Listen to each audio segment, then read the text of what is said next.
Olá a todos. Nesta aula nós vamos fazer uma breve introdução às nefropatias. Vamos avaliar os principais exames laboratoriais que usamos em nefrologia, enfatizando aí um estudo do EAS, da avaliação dos elementos anormais de sedimento urinário, avaliação de função renal e avaliação da proteinúria. Sejam bem-vindos a mais uma videoaula.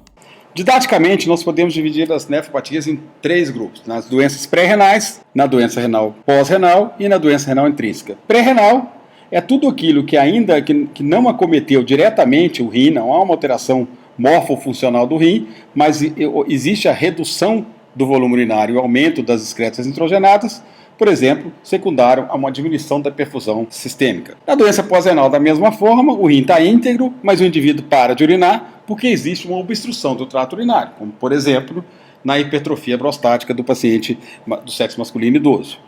E a doença renal intrínseca, que também didaticamente pode ser dividida em três grandes grupos. Nos distúrbios glomerulares, as glomerulopatias, doença síndrome nefrótica e síndrome nefrítica. Nos distúrbios vasculares, agudos, como por exemplo a vasculite, a hipertensão arterial maligna. Crônica, como por exemplo a nefrosclerose benigna, que é a alteração de função renal secundária à hipertensão arterial benigna, que é uma das principais causas de insuficiência renal crônica.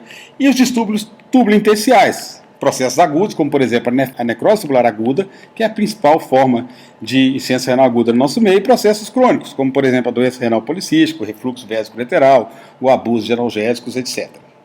Em relação a manifestações clínicas, nós podemos ter sinais e sintomas que resultam diretamente de alterações renais, como por exemplo diminuição ou aumento da diurese, dor lombar, edema, aparecimento de hemácia na urina, hematúria. Podemos ter alterações laboratoriais, como elevações da creatinina, ou anormalidades no sedimento urinário completamente assintomáticas. E podemos ter sintomas e sinais da falência renal, que normalmente só acontece nas fases mais tardias da insuficiência renal, tanto aguda quanto crônica. A anorexia, a dinamia, náusea, vômito, o edema e a hipertensão arterial. Todas as vezes que nós temos um paciente com uma suspeita de uma nefropatia, ou seja, com uma elevação de creatinina, de ureia, uma das primeiras coisas que tem que estar na nossa cabeça é tentar estabelecer a duração da doença. Existe alguma documentação prévia de função renal desse paciente? Será que o paciente tem uma dosagem de creatinina anterior a essa que você está vendo agora? Isso é fundamental para definir se ele é agudo ou crônico. Existem sinais e sintomas de uma doença aguda? Como é que está o acompanhamento da função renal? Se é um paciente hospitalizado, por exemplo, fazendo uma insuficiência renal aguda, a creatinina aumentou, mas ela ficou estável? Ou a creatinina está aumentando gradualmente, um dia ela é 1,5, no outro dia ela é 1,8, depois 2,3 e assim progressivamente. Ou essa creatinina está flutuando, um dia 2,5, no outro dia ela cai para 2, depois ela volta para 2,5. Isso normalmente fala a favor de flutuações da volemia, que acontece muito frequentemente nos pacientes críticos. A presença de anemia pode nos ajudar, é mais comum que ela se apresente na doença renal crônica. Mas a gente sabe que muitas vezes a anemia está presente em doenças agudas. E a ultrassonografia? A ultrassonografia é um divisor de águas aqui na insuficiência renal e nós entendemos que a ultrassonografia ela é a extensão do exame físico. O volume urinário, apesar de ser interessante, ele sempre vai refletir a relação entre a taxa de filtração glomerular e a reabsorção tubular. E não necessariamente ele guarda relação com a função renal. Então imagina uma situação, por exemplo, em que você perde quase que completamente a taxa de filtração glomerular. O indivíduo formava 180 litros de ultrafiltrado por dia e passa a formar 2 litros. Mas se os túbulos não reabsorvem, não manuseiam mais esse ultrafiltrado, o indivíduo vai urinar 2 litros. Ele perdeu praticamente toda a função renal e continua mantendo o volume urinário. É muito comum que pacientes cheguem nas fases finais de doença renal crônica, por exemplo, mantendo o seu débito urinário. Uma vez que nós não podemos confiar e nem devemos confiar no volume urinário para estimar a função renal do nosso paciente, nós precisamos encontrar aí uma forma de fazê-lo. Uma das maneiras é estimar a taxa de filtração glomerular através do clearance da creatinina. Por que a creatinina é interessante para isso? Porque a creatinina ela é produzida, ela é fruto da creatina muscular e ela é produzida de uma forma relativamente constante no organismo. Então, como ela é livremente filtrada pelos glomérulos e ela não é reabsorvida pelos túbulos, toda a creatinina que aparece nos túbulos deveria corresponder à creatinina, deve corresponder à creatinina que foi filtrada pelo glomérulo. Ou seja, a taxa de filtração glomerular vezes a creatinina sérica vai ser igual à creatinina urinária vezes o volume urinário. A taxa de filtração glomerular, ou clearance da creatinina, vai ser a creatinina urinária vezes o volume urinário dividido pela creatinina sérica. A gente sabe que tem um problema aqui, porque apesar dela não ser reabsorvida pelos túbulos, ela pode ser secretada nos túbulos proximais. Então vamos dar um exemplo. Uma paciente de 60 quilos, 1,60 m, 50 anos, que tem uma creatinina sérica de 1,2 e nós precisamos estimar a função renal dela. O volume urinário dela, a creatinina urinária foi 100 mg por decilitro e o volume urinário 1.200 ml em 24 horas, 1,2 litros. Então a taxa de filtração glomerular, o crescimento de creatinina dela vai ser 100 mg por decilitro, a creatinina urinária, vezes o volume urinário, dividido pela creatinina sérica, que é 1,2. Mas nós queremos colocar isso aqui em minutos, porque nós queremos um valor em minutos. Então nós dividimos também por 1.440, que é o número de minutos que nós temos em 24 horas. Chegamos então a esse valor de 69,4 ml por minuto. Mas nós sabemos que esse valor ele precisa ser normatizado pela superfície corporal. Os valores são sempre dados para cada 1,73 metros quadrados de superfície corporal. Através do peso e da altura dela, nós jogamos essa fórmula, tem vários sites que fazem isso pra gente, e automaticamente calculamos a superfície corporal dela, e chegamos que a superfície corporal dela é 1,6 metro quadrado. Então a taxa de filtração glomerular dessa paciente é 69,4 ml vezes 1,73 metros quadrados, dividido pela superfície corporal dela, que é 1,6, ou seja, é 74,6 ml por minuto para cada 1,73 metros quadrados de superfície corporal dela. Os valores normais variam de 85 a 125 ml por minuto por 1,73 para mulheres e 75 a 115 ml por minuto para 1,73 metro quadrado para homens. E, obviamente, nós temos alguns problemas com esse método que passam principalmente pelas falhas na coleta. Não é fácil que os pacientes coletem adequadamente essa urina de 24 horas. Alguns problemas com clíris da creatinina e o principal deles é em relação à coleta. Então é fundamental orientarmos os pacientes para que eles coletem essa urina adequadamente. Nós normalmente dizemos para o paciente para desprezar a primeira urina da manhã do dia que ele começa a coleta, ele vai começar sempre e terminar na manhã. Então ele despreza a primeira urina e vai coletando toda a urina a partir da segunda vez que ele urinar, durante o período de 24 horas, até a primeira urina da manhã do dia seguinte. Embora isso possa parecer simples, muitos pacientes se confundem com isso e essa coleta é feita de forma inadequada. Existem alternativas? Existem. Por exemplo, o clíris da inulina. A inulina é uma substância que é livremente filtrada pelo glomérulo. Ao contrário da creatinina, ela não pode ser secretada pelas células tubulares e também não é reabsorvida. Então ela seria um marcador mais perfeito do que a creatinina. O problema é que ela não é produzida no organismo, então ela precisaria ser administrada, o que complicaria muito o exame. Também, da mesma forma, pode ser feito um clíris com radioisotópicos, mas também requer a administração de um radioisotópico, normalmente o DTPA. Alguns autores preconizam que você pode reduzir ou abolir a secreção de creatinina tubular através da administração prévia de cimetidina. Isso poderia tornar o clíris da creatinina mais confiável, ou através de calcular o clíris médio de ureia e creatinina. Uma vez que a ureia não pode ser secretada, mas é reabsorvida, e a creatinina não é reabsorvida, mas é secretada, talvez o clíris médio dessas duas substâncias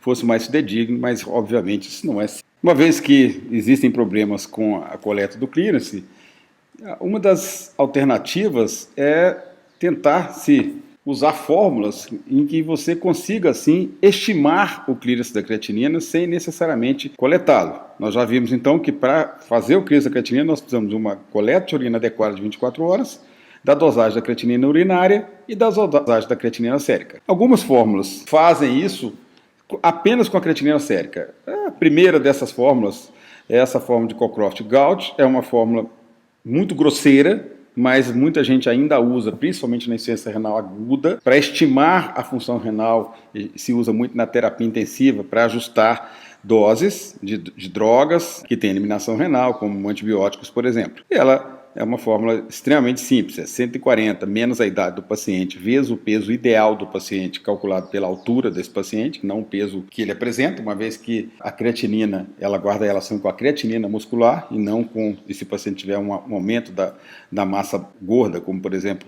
o paciente obeso, isso não necessariamente vai aumentar a sua creatina muscular. Então a gente calcula pelo peso ideal, 140 menos a idade, vezes o peso ideal, dividido pela creatinina sérica, vezes 72. Embora seja simples, é uma fórmula extremamente grosseira que a gente não aconselha se usar no dia a dia.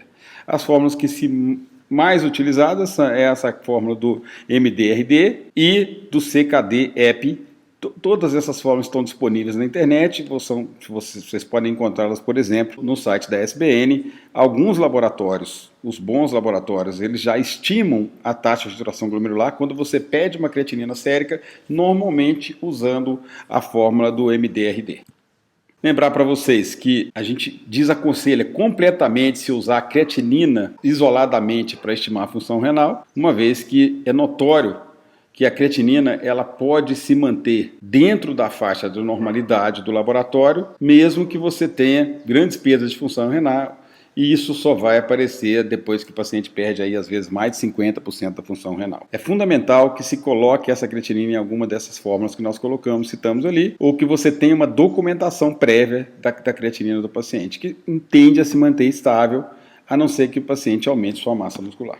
A cistatina C, ela realmente é promissora, é uma proteína produzida por todas as células nucleadas em taxa constante, aparentemente não é afetada pelo sexo, pela raça, dieta ou idade. O problema é que ainda está começando a ficar disponível agora, tem um custo muito mais elevado do que a creatinina sérica e, como tem pouco tempo de uso, ainda carece de ampla validação.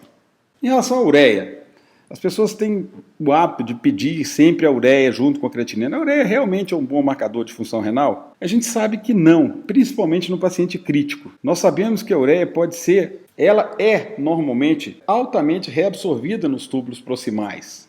Então, numa situação, por exemplo, em que o indivíduo tem uma hipovolemia, em que ele faz uma grande reabsorção de sódio e água nos túbulos proximais, ele pode reabsorver a ureia juntamente e o aumento da ureia não necessariamente significa uma diminuição da função renal. Assim também como aqueles indivíduos que sangram no trato gastrointestinal que podem aumentar a sua ureia por outros mecanismos e não necessariamente por perda de função renal. Uma outra dúvida que se tem é se a função renal declina com o envelhecimento. Bom, nós sabemos que declina. Nós sabemos que cada um de nós nascemos com 1 milhão de néfros em cada um dos nossos rins e com o processo de envelhecimento vão se perdendo néfrons com o passar da idade. Mas o que parece é que isso depende também do indivíduo ter ou não comorbidades.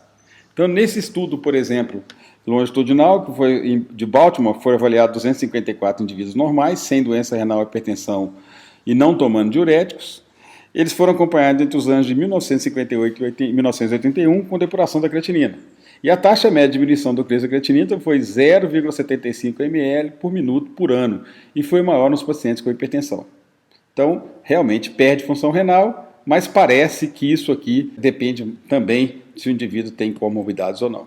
Esse outro estudo aqui avaliou os pacientes acima de 70 anos de idade, sem hipertensão ou diabetes, e eles tinham uma taxa de filtração glomerular inferior a 60 ml por minuto por metro quadrado, por 1,73 metros quadrados de superfície corporal. Em comparação, tais valores baixos foram observados em apenas 0,7% dos pacientes com idades entre 20 a 39 anos de idade. Mais uma vez, corroborando a tese de que nós perdemos função renal com o decorrer da idade. Esse estudo japonês foi avaliado em indivíduos de forma muito grosseira, que foi usado a forma de Cockcroft. Grande número de pacientes avaliados torna o estudo interessante e mais de 80% das pessoas com idade superior a 70 anos de idade tiveram um clearance calculado menor do que 60 ml por minuto. Nesse outro estudo aqui, a taxa de filtração glomerular foi avaliada em 4 grupos. No grupo 1 eram indivíduos normotensos jovens, média de 26 anos de idade, e tinham uma taxa glomerular de 121 ml por minuto por 1,73 metro quadrado de superfície corporal. No grupo 2 eram normotensos idosos, com média de 68 anos,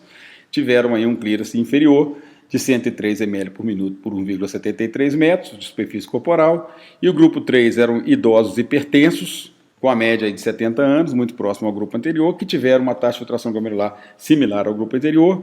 E no grupo 4, indivíduos com insuficiência cardíaca leve a moderada, com a média de 69 anos de idade, muito próximo aos anteriores, mas que teve um clearance significativamente inferior, mostrando aí que não apenas a idade, mas a presença de insuficiência cardíaca também determina a perda de função renal.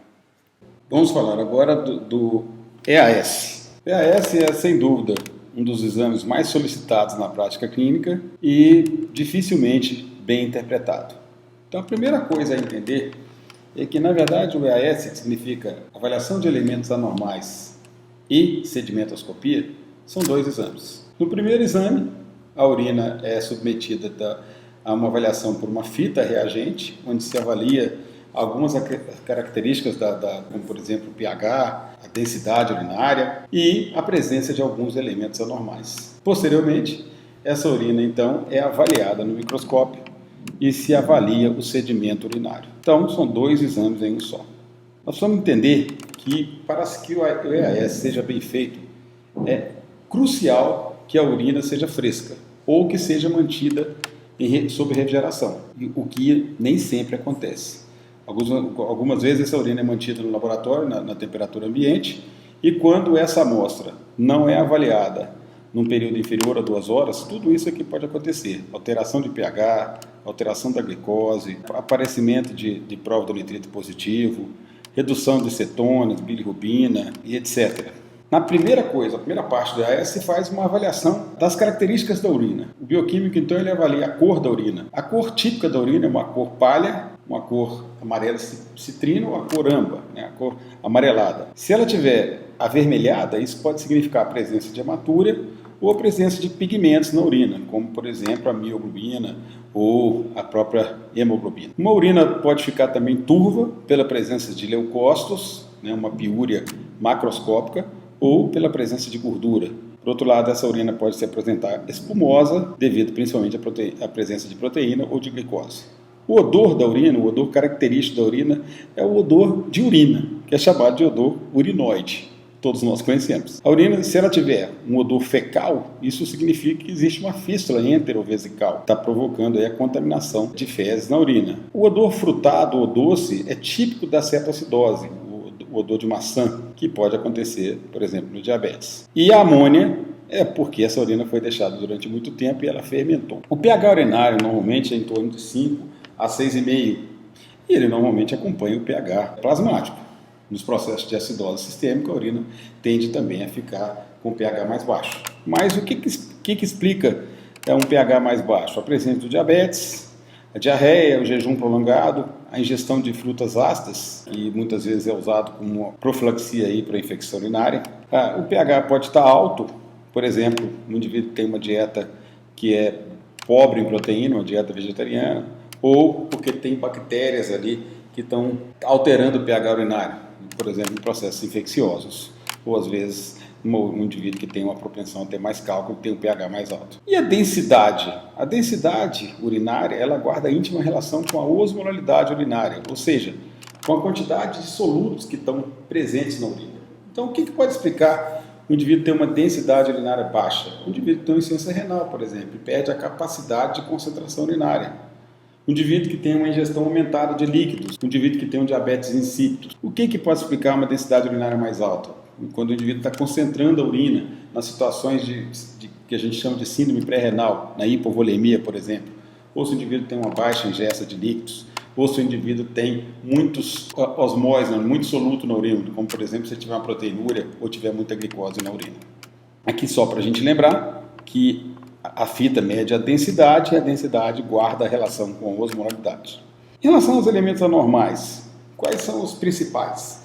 A fita é capaz de medir glicose e a glicose vai aparecer na urina todas as vezes que o limiar de transporte tubular de glicose é ultrapassado, normalmente quando a glicemia está acima de 180 mg por decilitro. Ou em situações em que existe uma interferência no limiar de transporte da glicose tubular, como por exemplo o uso de algumas medicações na gravidez, nas hepatopatias. As cetonas, a presença de cetonúria, pode acontecer no diabetes, que é clássico, mas também pode acontecer no jejum prolongado, no alcoolismo.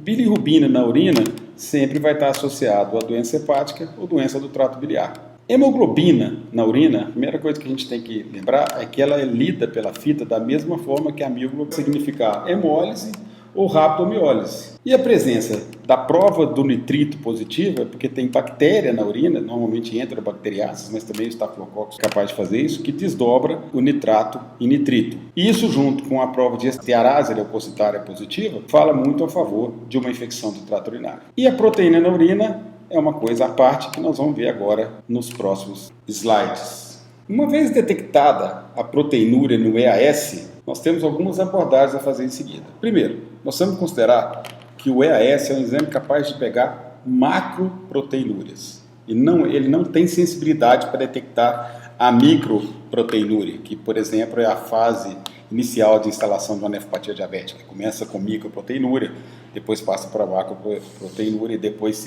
começa a se perder a função renal. O EAS ele é capaz de detectar proteinúrias acima de 300 mg por litro ou 30 mg por decilitro, enquanto, por exemplo, fitas especiais, que são mais caras para microalbuminúria, como microteste, por exemplo, são capazes de detectar proteinúrias muito pequenas, albuminúrias aí, acima de 20 mg por litro, 2 mg por decilitro. Uma vez, então, constatado que há proteinúria no EAS, isso é uma avaliação qualitativa, nós precisamos quantificar essa proteinúria, que pode ser feita de duas maneiras, ou através da proteinúria de 24 horas, ou através da relação albumina-creatinina. Atualmente, a relação albumina-creatinina é a quantificação mais adequada, por ser simples, porque basta uma amostra de urina, dosa-se a albumina, dosa-se a creatinina, e faz ali a relação acima de 30 mg por grama de creatinina, isso é considerado normal, enquanto que a proteinúria de 24 horas exige a coleta de urina de 24 horas, e nós vamos ter os mesmos problemas metodológicos que nós temos no CLIRAS, que nós já citamos anteriormente. É preciso levar em consideração que existem situações de proteinúria funcional, indivíduos que têm proteinúria, por exemplo, secundária à febre, a estados hipercatabólicos, e aí o ideal seria que não se coletasse, não se fizesse essa avaliação de proteinúria nessas situações. Existem indivíduos ainda que apresentam proteinúria postural, normalmente são proteinúrias baixas, que não são patológicas, e essas proteinúrias, se coleta e avalia só a primeira urina da manhã, não se observa a proteinúria. E é preciso levar em consideração que existem vários tipos de proteinúria. A proteinúria glomerular, que está muito associada à glomerulopatia, elas são normalmente acima de 1 grama por dia e normalmente estão associadas com autocomemorativos, como por exemplo a hematúria e a hipertensão arterial. As proteinúrias tubulares são proteinúrias mais baixas, menos do que 1 grama por dia, e assim também é proteinúria por hiperfluxo. Só lembrar para vocês, aqui avaliando a ultraestrutura do glomérulo, em que a gente avalia aqui as células mesangiais, que os capilares glomerulares com suas células endoteliais, a gente observa aqui as poros de filtração da célula, depois vem a membrana basal, que é fortemente carregada com a carga negativa, e depois vem os processos podais das células epiteliais. Para que a proteína apareça na urina, ela tem que atravessar essas três barreiras, a célula endotelial, a membrana basal e a célula epitelial. Ou seja, dá para a gente perceber que o glomérulo é muito eficiente na sua missão de evitar a proteinúria. Mais uma vez, aqui nós observamos essas três camadas de filtração, e lembrando também a vocês que a membrana basal ela é fortemente carregada com carga negativa, e a albumina tem carga negativa, então ela é repelida de volta ao lúmen do capilar glomerular todas as vezes que ela passa por aqui. Observando isso numa fotomicroscopia eletrônica, nós observamos aqui os poros de filtração da célula endotelial, a membrana basal com as suas três lâminas, lâmina rara interna, lâmina densa e lâmina rara externa, e aqui os processos podais das células epiteliais. Se nós levarmos em consideração que nós temos um ritmo de filtração glomerular de 170 a 180 litros por dia, se forma isso de ultrafiltrado, e nós temos aí uma albumina em torno de 5 gramas por decilitro no soro, nós esperaríamos que se o glomérulo deixasse passar todo, se ele fosse permeável à proteína, a albumina, nós teríamos aí uma proteinúria média em torno de 8,5 quilos por dia de proteinúria. E na verdade, nós temos menos de 200 miligramas, que é o fisiológico, em torno de 80 a 120 miligramas por dia, que é que um adulto normal perde. Ou seja, o coeficiente de ultrafiltração da albumina do glomérulo é 0,025% de toda a proteína que passa aqui no glomérulo. Ou seja, o glomérulo é altamente eficaz em evitar a proteinúria. Então nós devemos levar em consideração que as proteinúrias, a princípio, são patológicas.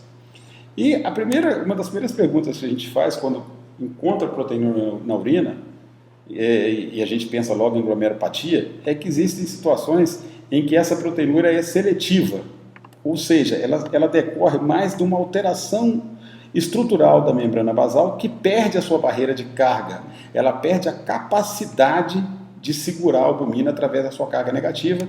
E esse tipo de proteinúria, que é muito mais por albuminúria, ela acontece na lesão glomerular mínima, enquanto que as outras glomerulopatias se perde todo tipo de proteína e não apenas a albumina, porque a alteração já é uma alteração de toda a barreira de filtração. E mais uma vez, como é que a gente interpreta a proteinúria em um determinado paciente? A proteinúria ela tem que ser avaliada dentro de um contexto. Quando a proteinúria se associa à hematúria e principalmente também à hipertensão arterial, isso indica quase sempre uma glomerulopatia com característica de progressão. Isso preocupa a gente. Proteinúria isolada, principalmente proteinúrias baixas, abaixo de 1 grama por dia, normalmente são proteinúrias benignas e esse indivíduo não vai evoluir para insuficiência renal crônica. Então, mais uma vez aqui, a gente mostrando que a relação proteína-creatinina na amostra isolada de urina se correlaciona muito bem com a proteinúria de 24 horas, o que nos leva a não mais solicitar esse exame devido às dificuldades logísticas e por envolver a coleta de urina de 24 horas. Feito então a análise dos elementos anormais, nós vamos avaliar o sedimento urinário. Então essa urina vai ser centrifugada, vai ser colocada numa lâmina e avaliada no microscópio. E aí o técnico vai procurar a presença de hemácias, de cristais, de piócitos, de cilindros, etc. Primeira coisa que tem que vir na nossa cabeça, quando a urina se apresenta vermelha, ou seja, quando existe uma suspeita de hematúria, se nós centrifugarmos a urina e o sobrenadante ficar claro, fecha para a gente o diagnóstico de hematúria, porque a hemácia vai tender a descer. Se o sobrenadante continua escuro, isso fala a favor de que há ali um pigmento nessa urina. Pode ser, por exemplo, hemoglobina, pode ser, por exemplo, mioglobina, ou pode ser algum pigmento relacionado a algum medicamento ou alimento que esse paciente ingeriu. Após constatarmos que existe uma hematúria, ou seja, acima de 5 a 10 hemácias por campo, a próxima pergunta a ser feita é: de onde vêm essas hemácias? Existem basicamente duas possibilidades. Essas hemácias terem se originado no glomérulo, aí elas têm que passar pelo tubo contornado proximal, pela alça de Henle, pelo tubo contornado distal, ducto coletor, até cair na pelve renal e chegar na bexiga e ser eliminada. Esse processo que a hemácia sofre, passando por tudo aí, por diferentes gradientes de concentração, pela agressão mecânica também que ela sofre, isso gera uma alteração do padrão da hemácia e a hemácia se torna dismórfica, como nós estamos vendo aqui. Principalmente, ela começa a aparecer parecendo um Mickey, com essas duas orelhinhas que são chamados de acantócitos. Então, quando existe uma hematúria de padrão dismórfico, ou seja, existe um grande dismorfismo eritrocitário, o que vem na nossa cabeça é que essa hematúria é provocada por processos glomerulares, ou seja, essa hematúria se deve a glomerulopatias. Por outro lado, quando essas hemácias chegam no final da urina, assim, completamente idênticas, bonitinhas, sem parecer ter sofrido todo aquele processo de passagem por todo o néfron, esse a gente chama de hematúria isomórfica, ou seja, com ausência de dismorfismo eritrocitário. As causas dessas hematuras normalmente são urológicas, são provocadas principalmente por cálculo urinário. No indivíduo, por exemplo, tabagista, de sexo masculino, pode ser um câncer de bexiga, pode ser secundário a uma infecção urinária. Mas o EAS não nos permite avaliar isso aqui.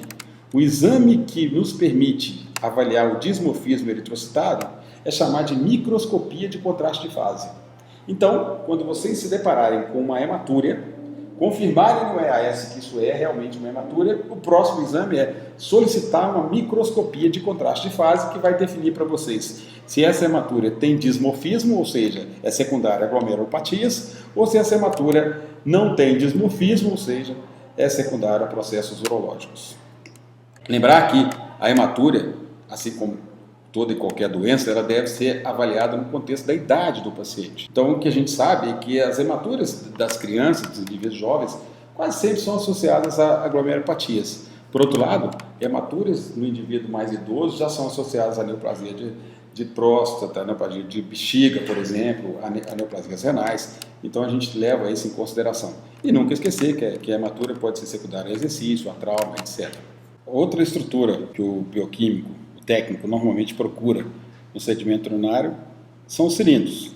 Nós temos aí uma série de cilindros hialinos, sérios, cilindros granulosos. Cada um deles tem um significado diferente. Os cilindros hialinos são extremamente frequentes e normalmente não patológicos, principalmente quando eles estão em pequena quantidade. Quando eles aparecem muitos, quando a quantidade aumenta, isso pode acontecer, por exemplo, numa situação de glomerulonefrite, numa situação de insuficiência cardíaca, na própria doença renal crônica, em situações em que o fluxo dentro do néfron é reduzido. Os cilindros granulosos, normalmente, eles são compostos de debris celulares, debris de bactérias, também debris de células tubulares. Eles, por exemplo, quando aparecem com mais frequência, pode ser indicativo de uma necrose tubular aguda. Então, um indivíduo que existe a necessidade de diagnóstico diferencial entre uma síndrome pré-renal, em que não há um acometimento do parênquima renal, e uma necrose tubular aguda, em que já há uma lesão de células tubulares, a presença de muitos cilindros granulosos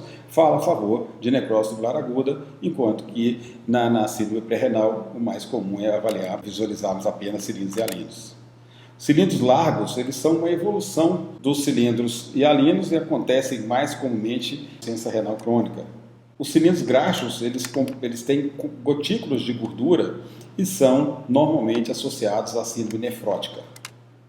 Cilindros de células epiteliais também pode acontecer de forma normal, de forma fisiológica, quando são pequenos, mas também podem indicar aí necrose tubular aguda devido à grande desintegração de células tubulares e formação desse tipo de cilindro. O cilindro hemático, que é o cilindro fundamental, uma vez que ele é patognomônico de glomerulopatia, ou seja, nós falamos antes sobre a importância da microscopia de fase. Estamos que a hematura de padrão dismórfico fala a favor de um padrão glomerular. Um indivíduo que tem uma glomerulopatia em que essa hematura surgiu lá no glomérulo, é muito frequente que essas hemácias sejam revestidas pela proteína de transfósforo e o indivíduo forma aí cilindros hemáticos. Se nós encontramos no EAS e o técnico já encontra cilindro hemático e hematura, nós não precisamos nem fazer microscopia de fase, porque aqui, nesse caso, nós estamos diante de uma glomerulopatia. Cilindros leucocitários. Cilindros leucocitários, eles é o mesmo raciocínio, ou seja, eles sempre vão mostrar para a gente que existe um processo de piócitos e que nasceu dentro do néfro, ou seja, isso não pode ser uma infecção do trato urinário baixa, uma cistite. Numa cistite você não vai encontrar cilindros leucocitários. Por outro lado, você vai encontrar isso numa pielonefrite, que é uma infecção do trato urinário alta, que é um tipo de nefrite tubulointestinal. Mas devemos nos lembrar que a presença de leucócito da urina e também de cilindro leucocitário não é patognomônico de infecção urinária, uma vez que nós podemos ter nefrites tubulointestinais, por exemplo, alérgicas, em que nós vamos ter piúria e também cilindros leucocitários. A avaliação da urina, e junto com o quadro clínico do paciente, pode nos dar várias pistas que nos permite fazer o diagnóstico. A presença de cilindro hemático, por exemplo, dismorfismo eritrocitário, proteinúria e lipidúria, leva a gente a pensar em glomerulopatia. Cilindros granulosos, células epiteliais de escamação, cilindros de células epiteliais nos levam a pensar em necrose tubular aguda, num contexto, por exemplo, de diminuição do débito urinário e aumento da creatinina. Piúria isolada. Depende, se essa piúria, por exemplo, for asséptica, não crescer nada na aerocultura, pode ser uma nefrite tubulointestinal, pode ser uma tuberculose renal, ou se na presença de bactéria ou de sintomas, isso pode ser uma infecção do trato urinário. E vamos lembrar, mais uma vez, que a presença de cilindros leucocitários falam a favor sempre de um processo que nasceu no rim, como nefrite tubulointestinal, bacteriana ou alérgica. Poucas células, cilindros hialinos raros, proteinúria discreta ou ausente, isso fala muito a favor de um quadro de síndrome pré-renal ou de obstrução do trato urinário. Piúria, cilindros sérios, leucocitários, proteinúria leve, nos levam a pensar em nefrite tubulointestinal. Muito obrigado, até a nossa próxima videoaula.